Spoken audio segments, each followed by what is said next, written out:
These latest headlines from ABC15 are sponsored by Lerner and Rowe Injury Attorneys. One call, that's all. Hello on this Tuesday. I'm Megan Thompson tracking your afternoon update right now from ABC15 Arizona. And we begin with a follow-up to a developing story that we first told you about on ABC15 Mornings. We are learning new details about a shooting involving Phoenix police officers. Phoenix police say they responded to a domestic violence call involving a man and his mother near Cave Creek Road and Union Hills Drive.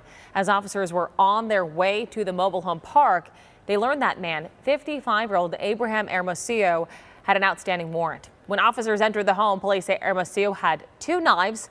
At first, he refused to drop them when told by police, but eventually did. We're told he didn't follow other commands from officers, and that's when they had to use a less lethal tool on Hermosillo.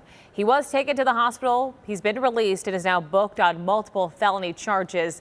That investigation remains ongoing. In Tempe now, police have been at the scene of a hit-and-run crash involving a 16-year-old girl. Police believe she was crossing in a crosswalk at Broadway and Country Club against the light when she was hit by a dark-colored SUV. Police say the SUV left the scene, and now the girl is in the hospital fighting for her life. If you have any information about that SUV involved, please call Tempe Police. It is a party with a purpose. On Saturday, Fuel Fast is bringing cars to Westworld of Scottsdale.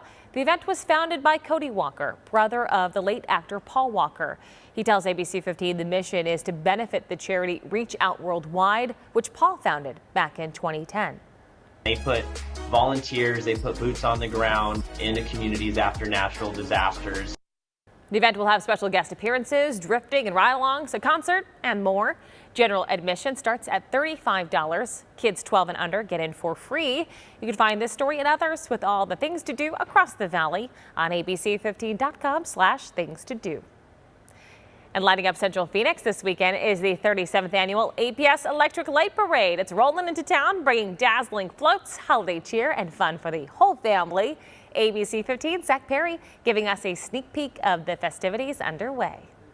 We are just days away from the APS Electric Light Parade, a holiday tradition here in the Valley that's been going for over 30 years, featuring over 100 floats, nearly 1 million lights, and perhaps even a sighting from Santa himself, all happening this Saturday in Central Phoenix, starting at 7 o'clock. And really, this has become a holiday tradition, and I have Susan with me here from APS.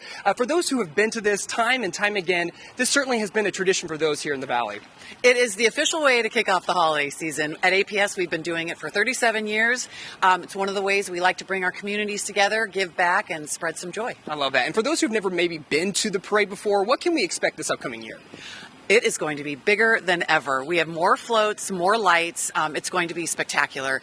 You can see floats like the one behind us, the APS gingerbread house built by our very own apprentice lineman. Lots of detail here.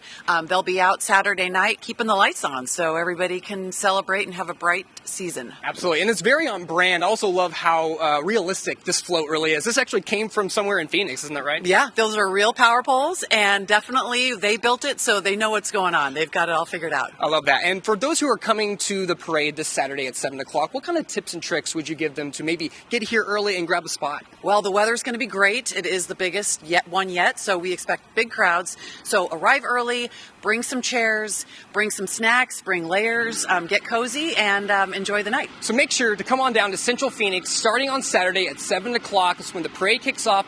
And stay tuned to ABC15. We'll be broadcasting this parade live right on our air. Reporting at the APS Electric Light Parade Preview, Zach Perry, ABC15 Arizona.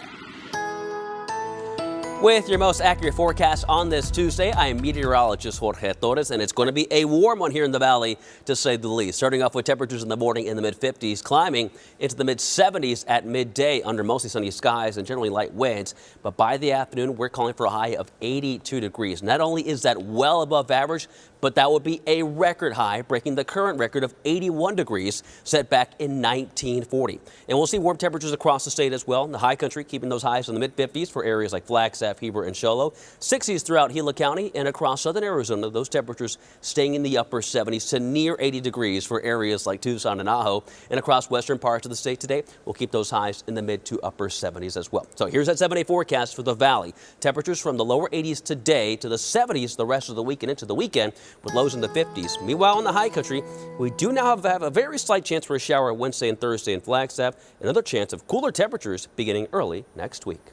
We will have another update tonight. Until then, get the latest news, weather, and traffic at abc15.com, or you can download that free ABC 15 mobile app.